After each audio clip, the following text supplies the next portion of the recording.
Hello everybody and welcome to yet another episode of RetroVival. Today we're talking about a game that had an absolute massive impact on the games industry and changed how superhero games were seen not only by the industry but also gamers too. This video is somewhat of a retrospective, so beware of spoilers, and I'll be talking about my own experiences with the game too. But if you're still here, join me as we explore one of Gotham's most dangerous locations. Let's get to it. Batman Arkham Asylum emerged from the shadows in August 2009, developed by Rocksteady Games and published by Warner Bros. Rocksteady's only other game prior to this was on the PS2, and it was a game called Urban Chaos Riot Response. It was an FPS police game, and from what I've read it actually had some pretty positive reviews and is considered quite underrated.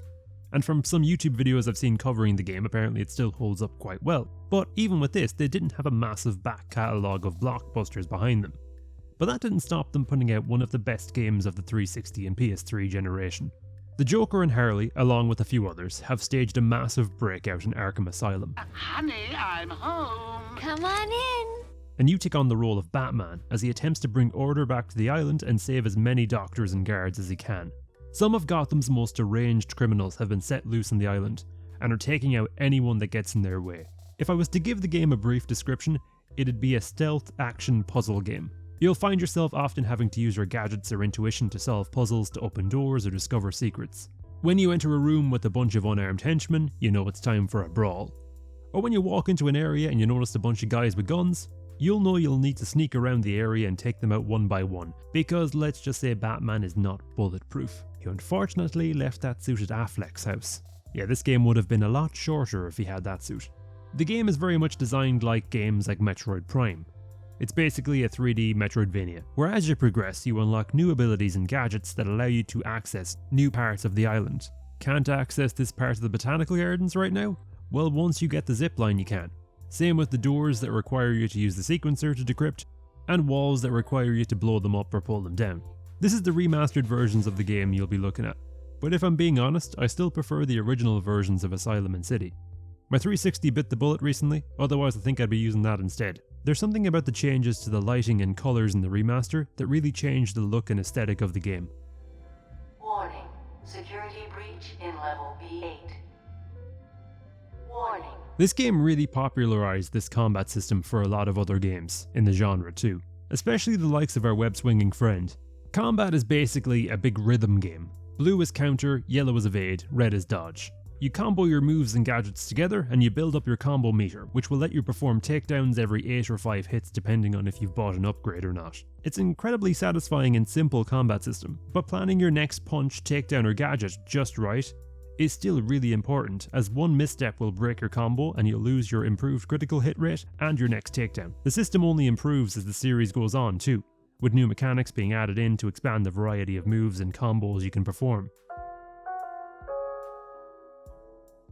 Stealth is the other big mechanic in Arkham Asylum, and just like combat, your gadgets become very handy in these situations. Sneakily take out an enemy and use him to lower over a bunch of inmates, only to detonate an explosion just above them, taking them all out in the process. Or maybe hiding up in a gargoyle statue waiting for an unsuspecting inmate to walk under you, just so you can swing down and grab them and hang them upside down.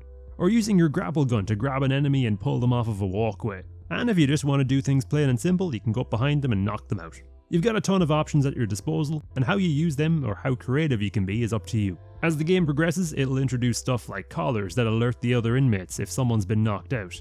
And gargoyles get booby-trapped with explosives that trigger a few seconds after you grapple up to them. So it becomes more and more challenging to deal with these sections as it progresses. Managing to take out a bunch of inmates in one clean swoop is always super satisfying, especially when you're able to time a bunch of different things exactly right. The great thing is, for stealth and combat, you can actually go into the challenge mode and jump straight into stealth sections and fights that'll test your skills in the game, with challenges and leaderboards to beat. If I see you trying to follow me, he dies. I wish kids today could discover games the way I discovered this one. Flashback to 2009, and I'm reading an issue of something like Games Master, and right in the middle is this new Batman game that has a big piece going over a bunch of the game. I never heard of it before, but I loved how it looked.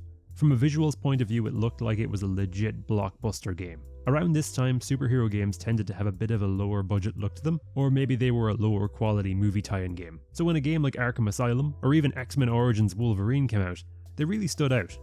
Usually I had to trade my games in to get a new one, but this was one of those rare times growing up where I asked for a game and my parents just said sure, let's go get it.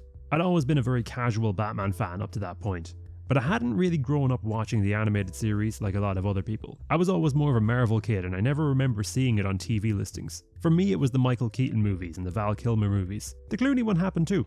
I used to watch the first 3 religiously on VHS recordings we had of them. I'd occasionally be able to get the odd comic in the shop that had dropped me into the middle of an ongoing storyline, and the LEGO game on the PSP was actually a really fun introduction to more of the characters. Then we got to the amazing Batman Begins and The Dark Knight, and they got me more and more invested into the character. But Arkham Asylum was what truly made me a massive Batman fan, including his rogues gallery and the broader DC universe. It is genuinely such a great introduction to the characters and lore of Batman. Tempting bats, but no dice. Now the inmates are running the asylum. So I mentioned already that Joker and Harley aren't the only villains Batman will be facing off with. There's your basic enemies. Some fight barehanded or with a bat or a bar. Others use knives and stun battens, which you'll need to either stun or jump across to attack them. Batman messes these lads up, but just remember he doesn't kill. Oh. And then there's armed enemies, which are better taken out with stealth or prevented from grabbing a weapon if you're already in a brawl. Psychos will essentially sneak around the island and jump on top of you if they catch you off guard or miss the counter. And the last of the basic enemies is the Titans. These guys have been injected with the Titan formula, which turns them into massive and grotesque rage monsters. You'll need to dodge when they throw nearby bodies or debris at you, and hit them with a batarang while they're charging at you, so you can beat them down while they've been stunned. But then there's the big players on the island. There's a bunch of members of Batman's rogues gallery that get given the spotlight throughout the game, and they mostly all get great fleshed out dedicated sections. You've got Victor Zsasz, a psychotic serial killer who takes several people hostage throughout the game. Your goal with Zsasz is to take him out stealthily so he can't harm the people that he's taken prisoner.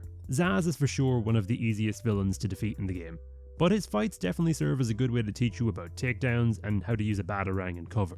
Bane, one of Batman's most fearsome enemies, who's absolutely juiced on the Titan formula. You'll find Bane in a brutally run-down state until the Joker pumps him full of Titan formula, which turns him into a giant hulking monster.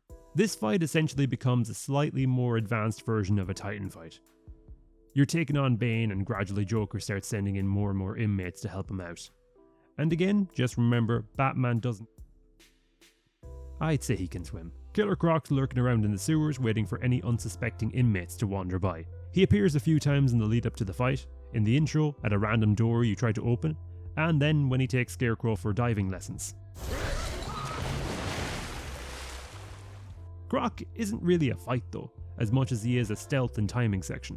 You've got to travel across wooden platforms to find samples of a plant you need to make the antidote for the Titan formula. You've got a distance counter telling you how far away you are from each sample, so you'll need to follow the right routes in the sewer to find each one. But all while you're trying to do that, you'll need to move quietly to avoid detection, and have your batarang ready for when Croc decides to strike. After that's done, it's the sprint to the finish where you've got a handily placed spray explosive that Batman put down earlier on in the mission. You got Poison Ivy, who of course has made herself home in the botanical gardens. She reluctantly gives you the information you need to find that plant in Croc's lair, but only after Batman threatens to destroy all the plants on the island. What can I say, he's a vigilante, not an environmentalist.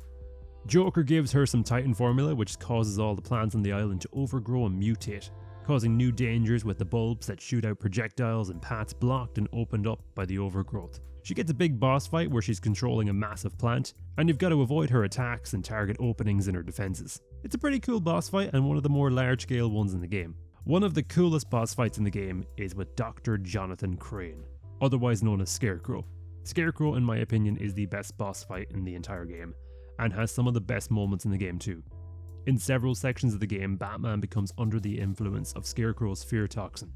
This warps Batman's sense of reality, and not only makes him relive twisted, traumatic memories, but even has him see alternate versions of the start of the game, where Joker and Harley are actually admitting Batman to Arkham Asylum, and the cast of characters you save throughout the game, like Warden, Sharp and Gordon, are all prisoners too.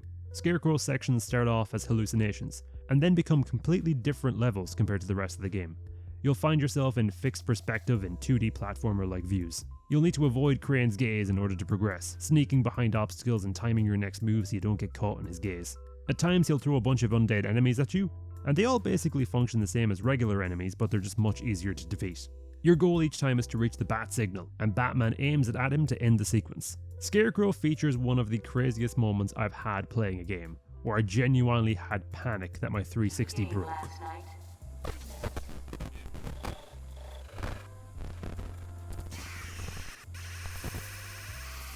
It's such a great moment, and Scarecrow does such a great job adding some light horror to the game too. The irony of this game is the weakest of the boss fights is actually the main two villains, Joker and Harley.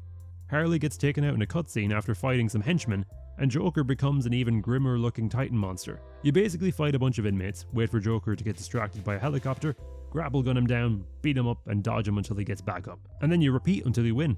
They changed it up so at least it wasn't just another Bane boss fight, but I feel like it could have been a little bit different just to make it feel a bit more important.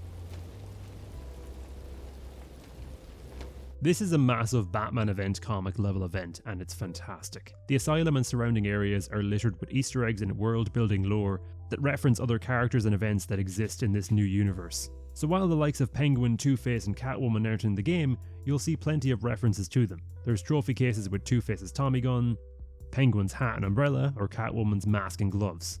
You'll find cells and posters that reference characters like those mentioned, or Calendar Man and more. One of the collectibles in the game is interview tapes that are scattered all around the map. They give you backstory to some of the more featured villains in the game. Harleen Quinzel. Call me Harley. Everyone does.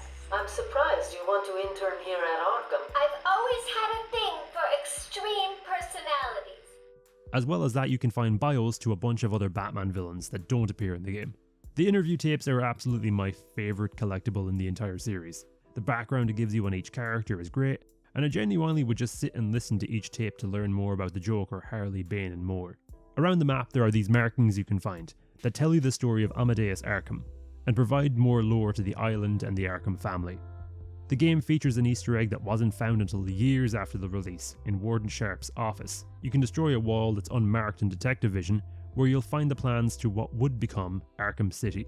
It actually took Rocksteady themselves to reveal the Easter egg after Arkham City was revealed. Funnily enough, one of my first YouTube videos back in the day was a crappy camera recording of my TV screen doing this exact Easter egg. So you can imagine the hype for this Easter egg if a video like that was doing that well. Yes, it is I, Edward Nigma, the Riddler, and more importantly, your intellectual superior. The Riddler will be the bane of your existence across all three of the main Arkham trilogy, with him scattering his Riddler trophies all across Arkham Island, and a bunch of riddles that you'll have to solve too. The trophies will have you finding them in vents or hidden in random spots, to having you use your gadgets to unlock them. The riddles range from easy to challenging, and will require you to really explore some of the bigger areas in the map to track them down. The more obvious ones are ones like Two-Face's Tommy gun or Penguin's outfit and umbrella. The other ones could be a random jar in a morgue or something on a desk. I think Asylum struck the best balance with the trophies for sure.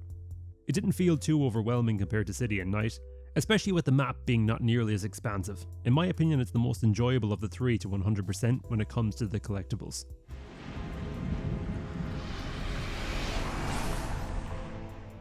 Arkham Asylum is for sure one of my top 5 games of the 360 PS3 generation.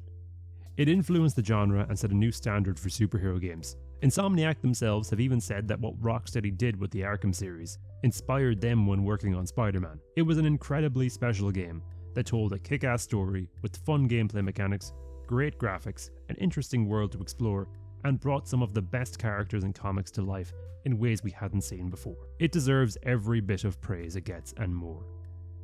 And that's it for another episode of RetroVival. This was one I spent a ton of time capturing footage for, so I really hope you guys enjoyed it. Let me know if you did in the comment section below, and let me know what you think of Arkham Asylum too. Thanks so much for watching, and I'll see you in the next one. This is stupid.